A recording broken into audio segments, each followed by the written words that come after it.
Agora a gente vai conhecer o Museu da Cerveja em Blumenau.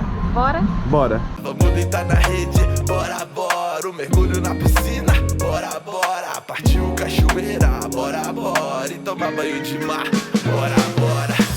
Bem-vindos ao Museu da Cerveja. Nessa primeira sala aqui, a gente vai começar explicando sobre os 4 ingredientes principais. Primeiramente aqui o malte, tá? Que muita gente no Brasil acredita ser uma planta. Malte não é planta, malte é muito mais isso daqui, ó. Um processo. Tá? Por quê? Se eu pegar cevada, trigo, centeio, qualquer grão que vocês imaginarem para a produção de cerveja, todos eles têm amido. Tá? E para eu gerar álcool numa fermentação, eu tenho que fermentar isso daqui, ó. Açúcar.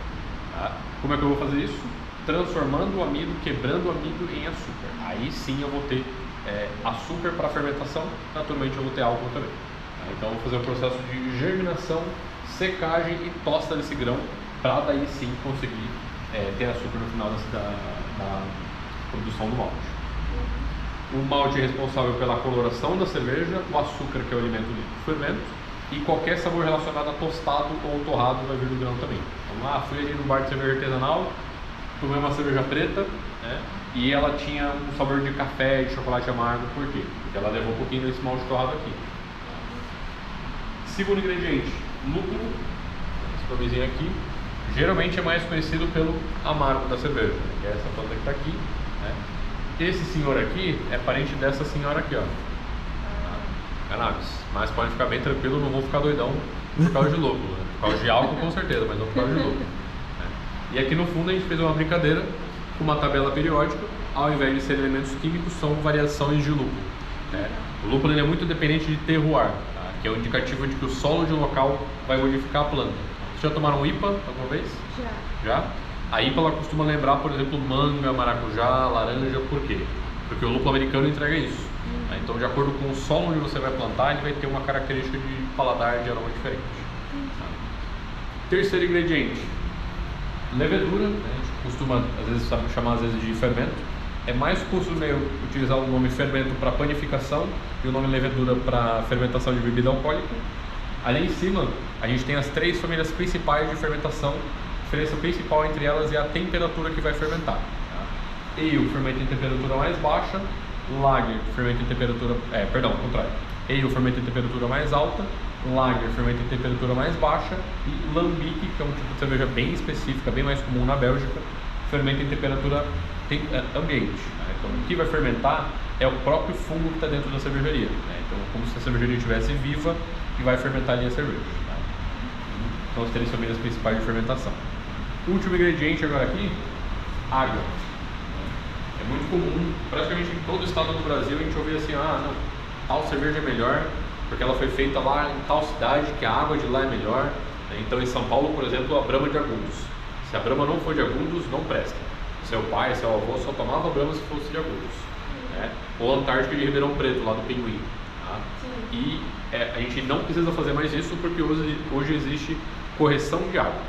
Eu preciso de um perfil de sal mineral de acordo para cada tipo de cerveja. Então a água que eu vou fazer uma Pilsen não é a mesma água que eu vou utilizar para fazer uma IPA. Eu vou corrigir a água, vou adicionar ou subtrair sal mineral. Então, não faz diferença de onde você está tomando, de onde foi feito. Faz diferença se o cervejeiro corrigiu a água ou não. Então é um mito isso aí que o pessoal fala. Exatamente. Tem outro nome também conhecido como marketing. É verdade. Pois é. Antes da gente seguir aqui, vocês querem dar mais uma olhadinha na sala, tirar umas fotos, vocês vão ver? Que objeto é esse aqui? Isso é um boiler, uma caldeira. Ah. Para mudança de temperatura, aquecer a água, principalmente. Então, cerveja nasceu na Mesopotâmia, tá? Possivelmente mais antiga do que o pão, do que o vinho. Mas se vocês forem no Museu do Pão, eles vão dizer que o pão é mais antigo. Se vocês forem no Museu do Vinho, eles vão dizer que o vinho é mais antigo. Vocês estão em que museu agora? Da cerveja. Ou seja, a cerveja mais antiga. Muito obrigado. Com certeza. Com cerveja. Então, depois de vários milênios, passou pelo Egito também, tá? E ali sim que os europeus acabaram conhecendo a cerveja, né? Principalmente conhecendo os povos do Crescente Fértil, que é essa região ali da Ásia, um pedacinho da Ásia e a ponta ali onde fica o Egito. Né? Então, o tempo que a cerveja existe no mundo, ela passou muito mais tempo na Ásia e na África do que na América ou na Europa. Né? Então, pra gente aqui mesmo é recentíssimo. Sim. Aqui, as primeiras cervejarias já no formato mais de fábrica, né? A considerada mais antiga primeira cervejaria basicamente foi a cervejaria St. Gallen na Suíça, não existe mais, mas o monastério e a faculdade de St. Gallen continua funcionando lá. Né?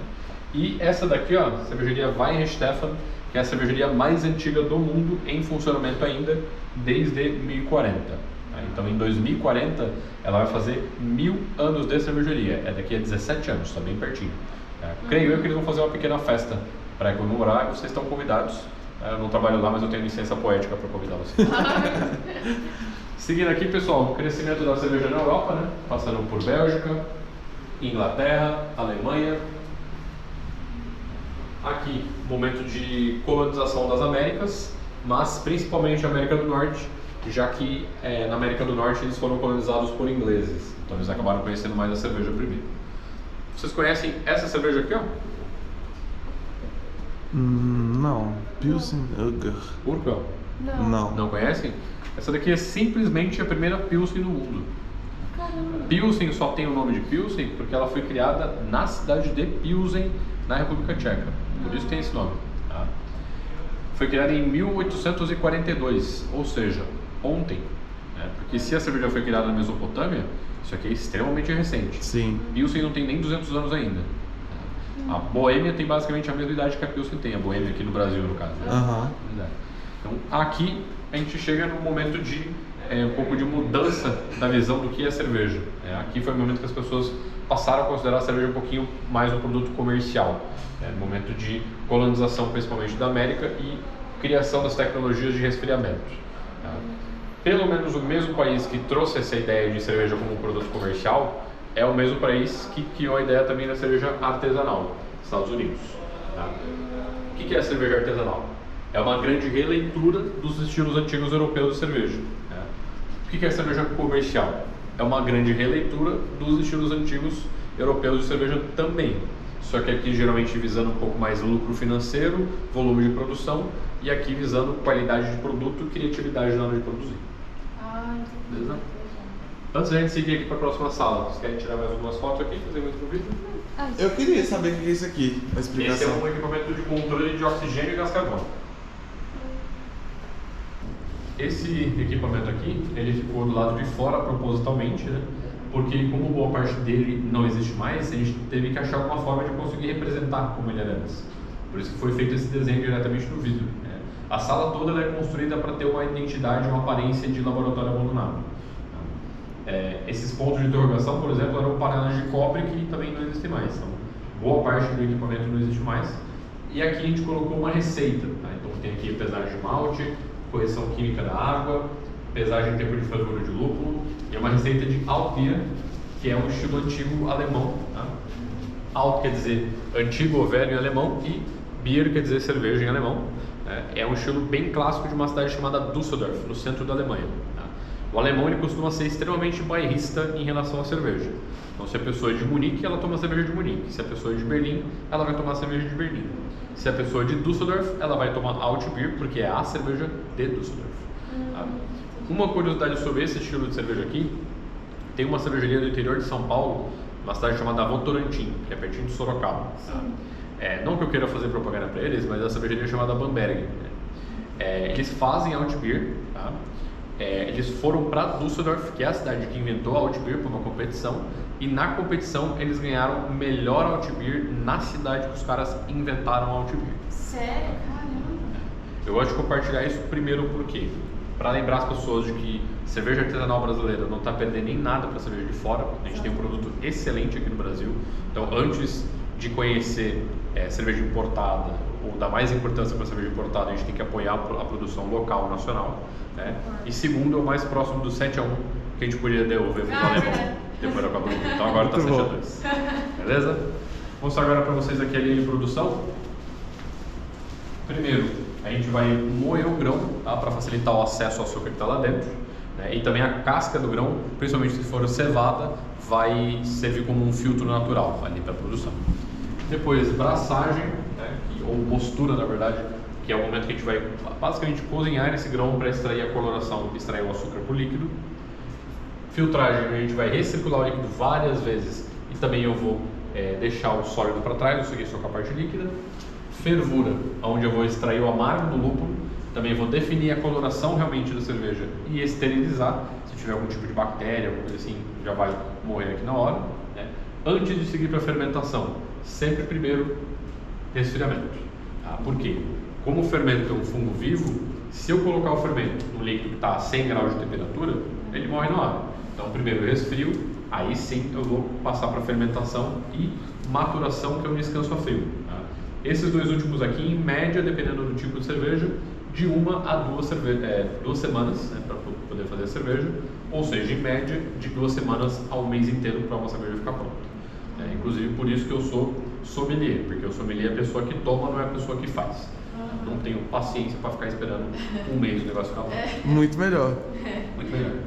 Invase é colocar na garrafa, na lata, no barril, que eu tenho que fazer contrapressão, que é colocar gás carbônico dentro do vasilhame vazio, porque ele não está vazio, ele está cheio de oxigênio.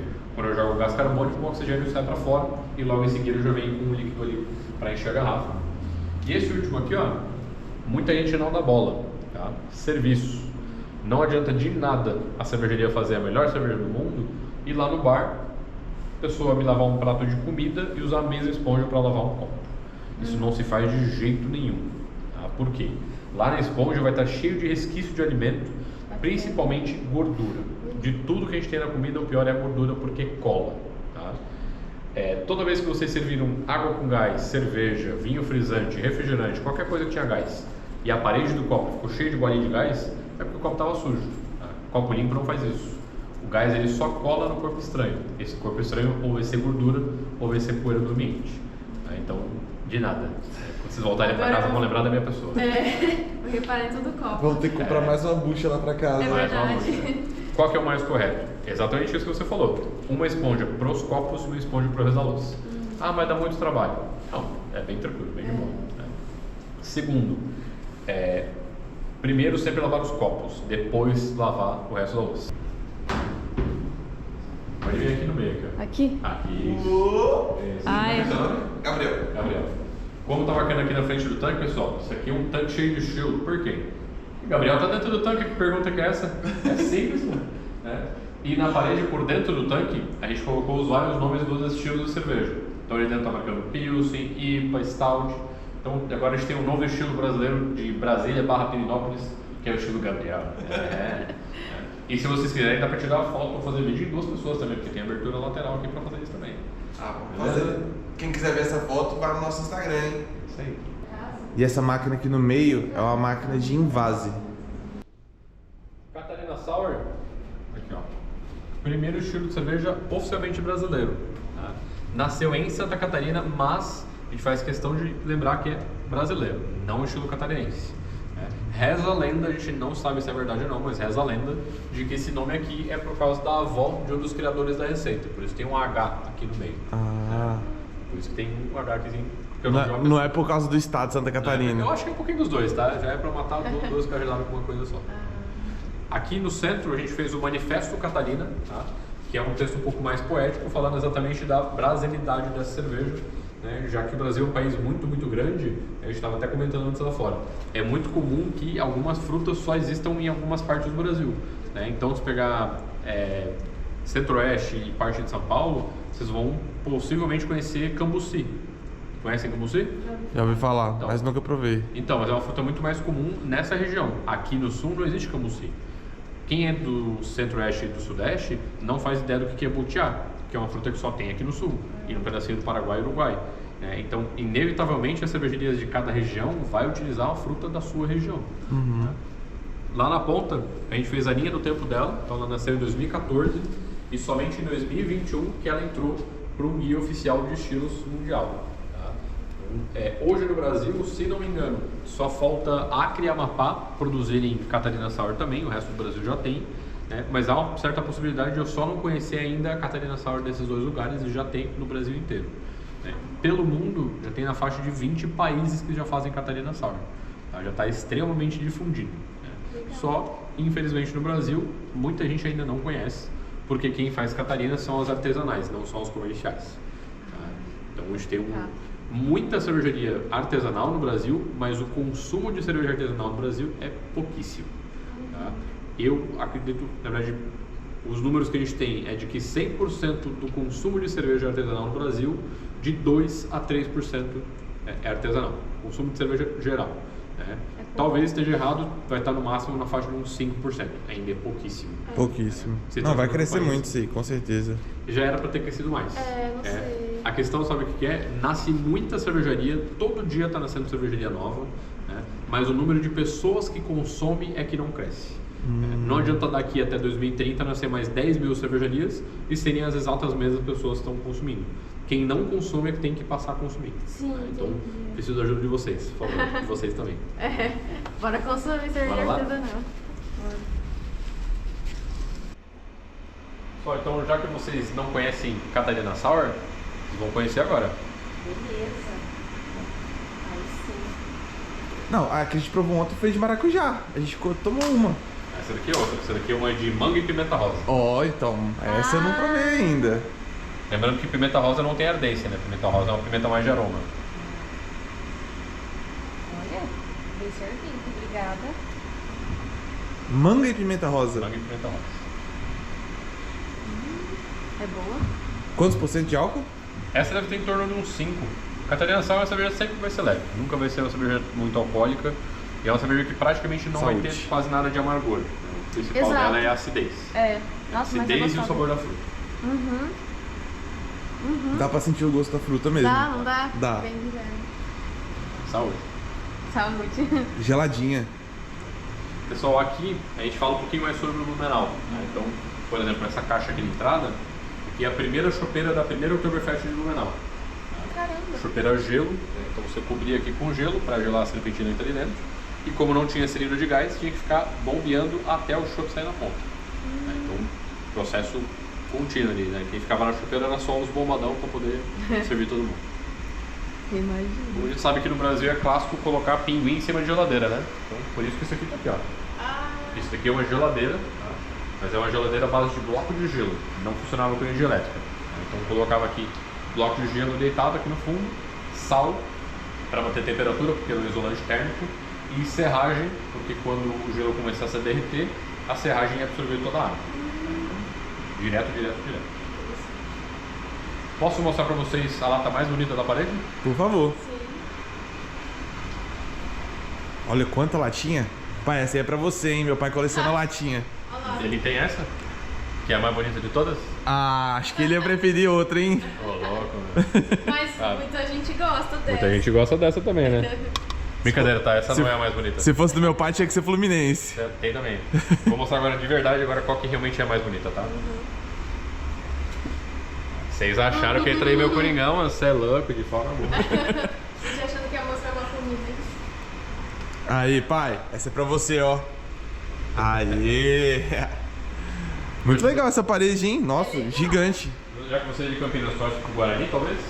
Eu não torço pra Não? Vai ninguém? Mas Melhor coisa ali, que você faz ali. mas ali é uma competição entre quem torce pra Guarani Porque ou Ponte Ponte Preta, Preta. né? Sim. Mas A se tiver alguém maioria da das minhas sua... amigas são Ponte Preta. Ponte Preta, se tiver alguém da sua família ou algum amigo que torce pro Guarani, tem uma do Guarani lá no canto também. Ah, Cadê? tem? Tem. Guarani? Aonde? Não conheço, mas vou mostrar pra quem é torcedor de Guarani. Aqui. Isso. Aí, ó, pra galera de Campinas, hein?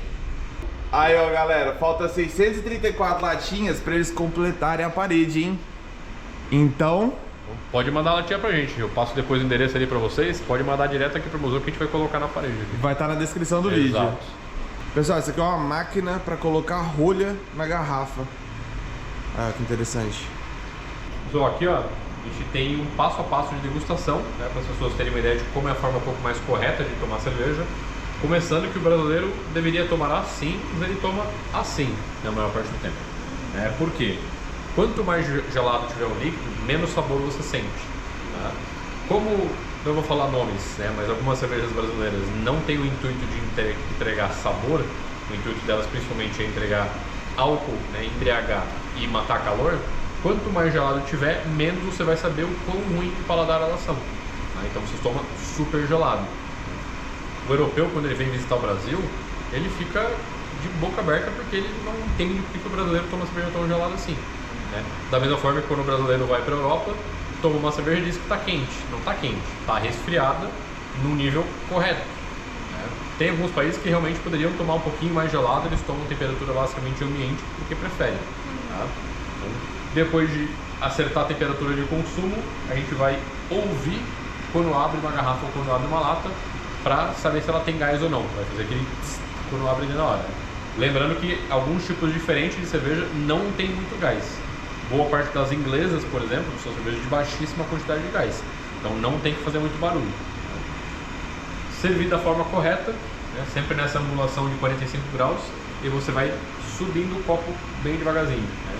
Para quê? Para fazer espuma, sim, cerveja tem que ter espuma. Cerveja sem espuma é um assassinato da cerveja. Tá? Por que ela tem que ter espuma? Porque mantém temperatura, primeiro. Tá? Cerveja sem colarinho esquenta muito mais rápido. Tá? E o aroma da cerveja você sempre vai sentir bem mais na explosão ali do gás carbônico. Tá? Então sempre tem que ter essa espuma. Você vai, começa aqui e vai endireitando o copo depois. Sempre dá uma olhadinha na coloração, na formação da espuma, bolhas grandes, bolhas pequenas, coloração da cerveja. Se eu peguei uma Red Ale, que é uma cerveja vermelha, se ela tiver amarela clara, alguma coisa está errada. Né? Sentir o aroma primeiro, para depois sentir o paladar. Né? A gente tem uma coisa chamada retronasal. Então, sempre é correto eu sentir o aroma primeiro, porque se eu tomar depois, eu não vou sentir mais o mesmo aroma dentro do copo. Primeiro aroma e depois tomar, né? Esse é o sexto passo. E o sétimo passo é beber com moderação e não dirigir, por favor. Muito importante. Aqui, pessoal, vou mostrar para vocês o selo oficial, né, que o Blumenau recebeu da capital brasileira da cerveja, né, desde 2017, perdão.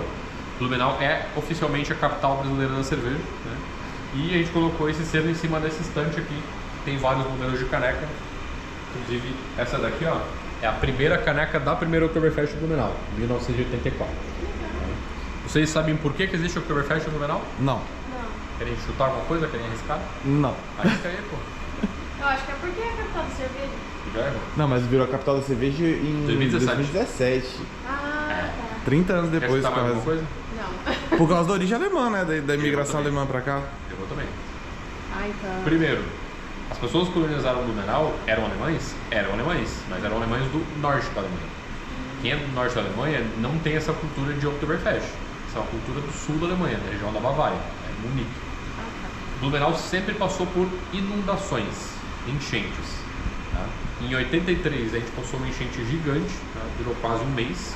Em 84 mais uma que durou menos tempo, mas foi mais potente ainda do que aquela anterior. Então, para reconstruir a cidade e trazer alegria para a população, é que foi criada a Oktoberfest. Tá? Então, mas então por que não fizeram uma festa igual às festas lá do norte da Alemanha? Porque são festas menos conhecidas. Para garantir que tivesse um retorno financeiro para Oktober, né, foi feito igual a maior festa alemã do mundo, que é a Oktoberfest lá de Munique. Que massa. Sim, legal. Interessante saber disso. Pois é. Pessoal, e o selo é o do Correio mesmo, né? Oficial dos Correios. Aí, ó. Agora a gente vai entrar numa simulação de inundação. Bora lá. Que é o que você acabou de... Já é o link com o que você estava falando ali, né? É muito triste, né? Quando acontece isso. Perde muita coisa. Quando ele está firme, né? Aqui, pessoal, Tá com a gente. a gente fez uma régua, olhando aqui, ó, nessa partezinha de trás aqui, ó. A gente fez uma régua, né, para mostrar as alturas que o rio pode chegar. E embaixo a linha do tempo, tá?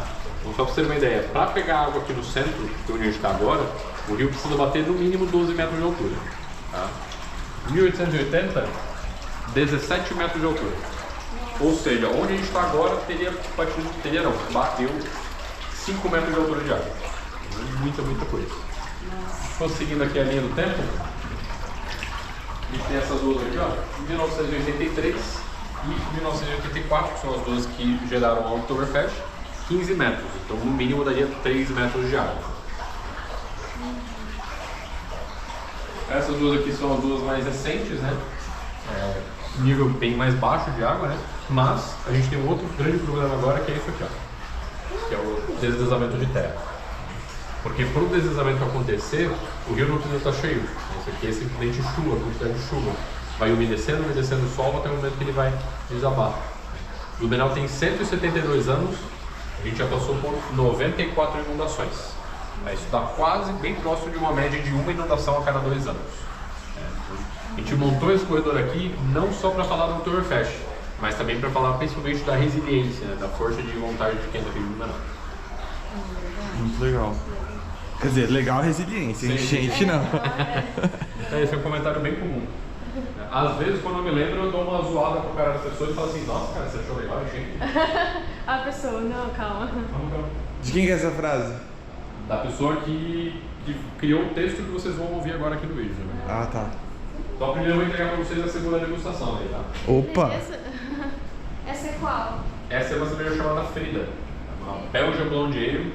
É um estilo um pouquinho mais alcoólico, mais adocicado. Vai lembrar um pouquinho de banana, mel, flor branca. Já estive pelo mundo todo nas mãos de quem quer brindar. Eu brindei com multidões, e nada é tão pequeno que não possa celebrar. Comigo o copo está sempre meio cheio. Sou assim, otimista de nascença. Há quem diga que água mansa não faz o marinheiro. Que bom que sou marinheira e equilibro leveza e intensidade dentro do copo. Talvez seja por isso que eu posso ser turva por inteiro, ou cristalina, após decantar de uma tempestade. O que vem depois da tempestade? Há quem chame de calmaria, mas de onde eu venho, depois de uma tormenta, nada melhor do que celebrar a vida. Nascendo acaso, há milhares de anos, sem nada de planejamento, fui lá, surpreendi, quando a partir da mesma chuva, causadora de grandes inundações, germinaram os grãos que me deram vida. Foi um milagre da natureza, digno de ser celebrado. Passei então a caminhar pelo mundo todo, estando com reis e rainhas, sábios, filósofos, unindo monges e profanos, soberbos e humildes. Fiz a diferença e ganhei uma capital para chamar de minha. Aqui mesmo, fiz morada e me vi parte de algo muito maior, a superação. Sabe, comigo o copo está sempre meio cheio. Sou assim, otimista de nascença.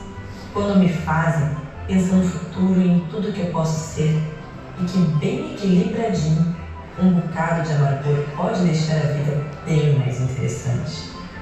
Decidi contar minhas histórias em volta do copo, em um lugar construído por quem entende de mim, para mostrar que sou cerveja e sou feita de gente. E aí, vem brincar comigo?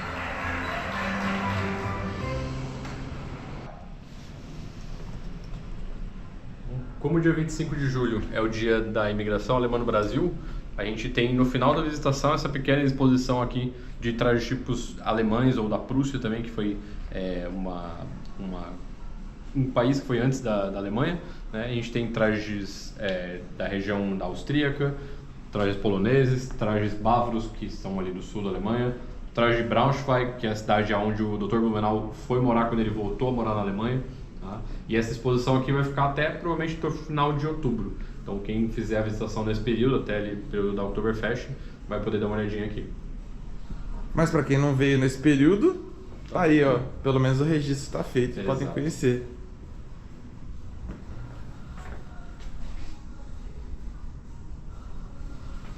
Aqui, ó, se vocês quiserem achar o nome de vocês, de onde vocês são. Com certeza. Lembrando que quem faz a licitação tem 10% de desconto. Né? Então, se vocês quiserem adquirir algum souvenir, produto local, você tem desconto. Claro que esse desconto é só para a loja. A gente não utiliza esse desconto no bar, porque senão as pessoas usam esse desconto somente no bar. É verdade. E aqui esses recados? Caso são de pessoas que fizeram a licitação. Ah, que legal. Um pouquinho de conteúdo final sobre o crescimento da história da cerveja no Brasil, de forma geral também. E você, se apresenta pra galera. Tudo bom, galera? Meu nome é Roberto, eu sou um dos guias aqui do museu. Espero ter gostado da visitação, tá? Valeu. Aqui os 4 Cs, com garrafa agora. A lojinha deles. Broches, camiseta, chinelo, chaveiro, bebidas, claro, cerveja. Isso aqui deve ser licor, né? Licor de jabuticaba. Quem não provou ainda, conheça, é muito bom. Vários copos. Canecas.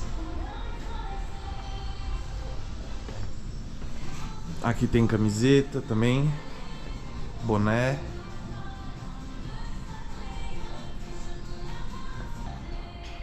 Chocolates.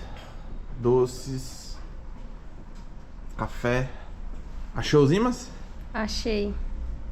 Ai, a parede-imã. Vamos ter que levar algum pra nossa coleção, hein? É, claro. Aqui na parte de fora, ó, tem essa fonte aqui de cerveja. Mas é uma fonte fake, hein? Não vai beber daqui achando que é cerveja de verdade. Mas é bem legal a ideia, hein? Então esse foi o vídeo aqui no Museu de Cerveja de Blumenau. Espero que vocês tenham gostado. Não esquece de deixar o like, se inscreve no nosso canal e compartilha esse vídeo que tá super legal. Para quem quiser conhecer aqui o museu e venham visitar, que vale super a pena. Até o próximo vídeo.